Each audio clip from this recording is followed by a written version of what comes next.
कृष्ण और राधा की कथा मैं आपसे जानना चाहती हूँ कि ऐसे हैं जो दो नहीं एक हैं, आप खुद कहती हैं। अभी बीते कुछ दिनों में इंद्रेश जी महाराज जी से जब मैंने राधा रानी और कृष्ण के प्रसंग को समझना चाहा तो उन्होंने यही समझाया कि रुक्मणी इसलिए थी क्योंकि राधा तो कृष्ण में ही समाई है और कृष्ण राधा में समाये हैं और विवाह के लिए इसलिए रुक्मणी की आवश्यकता थी। लेकिन अगर हम किसी के फिजिकल प्रेजेंस की बात करें, एक राधा एक कृष्ण, तो वो राधा और कृष्ण एक साथ उसी वृंदावन में क्यों नहीं रहे?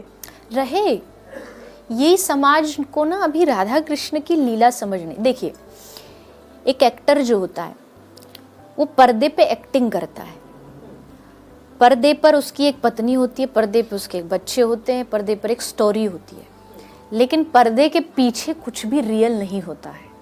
उसके बाद उसका अपना परिवार है। ठीक वैसे ही श्री कृष्ण ने जो भी किया ना, ये कुछ टाइम की, उनकी 100 साल के एक पर्दे की, शब्द ठीक नहीं होगा लेकिन आज समझाने के लिए बोल रही हूँ, नाटक है। 100 साल का भगवान का एक नाटक है, एक लीला है। उसमें उन्होंने अलग अलग रोल प्ले किया कि भाई मैं कृष्ण, ये वो है, ये मेरी माँ है, ये मेरा भाई है। एक पूरी कहानी बना दी। केवल इतनी कृष्ण लीला नहीं है, असल में कृष्ण लीला उसके पीछे भी है। असल में कृष्ण आज भी है, असल में राधा रानी आज भी है, असल में वो लीला आज भी कर रहे हैं। उस समय भी उन्होंने एक पात्र निभाया। हम कथाओं में पढ़ते हैं, जब अवतार होने जा रहा था तो श्री कृष्ण ने राधा रानी को कहा कि श्री जी चलो हम दोनों अवतार लेते हैं। श्री जी, राधा रानी, हमारे ब्रज में राधा रानी को वो श्री जी, किशोरी जी, प्यारी जू, राधा नाम बहुत कम लेते हैं, डायरेक्टली इन नामों, लाडली जू, इन नामों से बुलाते, प्यार के नाम। बेटी हैं वो। हाँ जी। तो वहाँ ठाकुर जी ने श्री जी को बोला कि चलो श्री जी लीला करते हैं। तो श्री जी ने कहा मैं जाऊंगी तभी जब मेरा वृंदावन साथ जाएगा। यानी जो आप वृंदावन देख रहे हो ये ऑलरेडी भगवान के धाम में है, था। तो उन्होंने कहा कि मुझे यमुना जी भी चाहिए, मुझे गोवर्धन भी चाहिए, मुझे सारे ब्रज की जो भूमि है वो चाहिए। ठाकुर जी श्री जी के बगैर लीला कर नहीं सकते, इसलिए वो पूरी ब्रज भूमि को गोलोक से वृंदावन धरती पर उतार के लाए। उसी का ये कॉपी है, उसी का एक स्वरूप है जो भगवान पृथ्वी पे लाए। तब ठाकुर जी और श्री जी दोनों विहार करने निकले और उन्होंने एक एक चीज़ राधा रानी को दिखाई। देखो यहाँ आप जन्म लोगी, यहाँ मैं जन्म लूँगा, फिर हमारे 100 साल का विरह होगा, आप तैयार हो? श्री जी ने कहा हाँ मैं तैयार हूँ। उसके बाद फिर हम मिलेंगे। उसके बाद लीला खत्म नहीं हुई, वो चली, वो आज भी चल रही है। क्या कोई ऐसा भजन है जो श्री कृष्ण श्री जी के लिए गा रहे हैं? हाँ जी, सुनाइए। एक बहुत प्यारा भजन है और बहुत सुंदर है।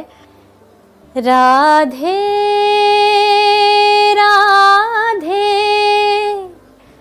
करुणामय कृष्ण प्यारी,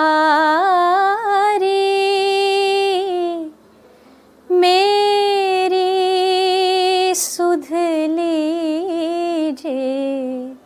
श्री वृषभानु दुलारी, मेरी सुध लीजिए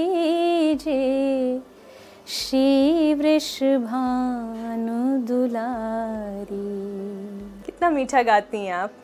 और पता नहीं आपके चेहरे को देखकर उस वक्त लगता है जब आप गा रही होती हैं कि आंख बंद करके शायद वो कृष्ण और राधा को चलचित्र जैसे आपके आंखों के अंदर चल रहा है। ऐसा होता है क्या?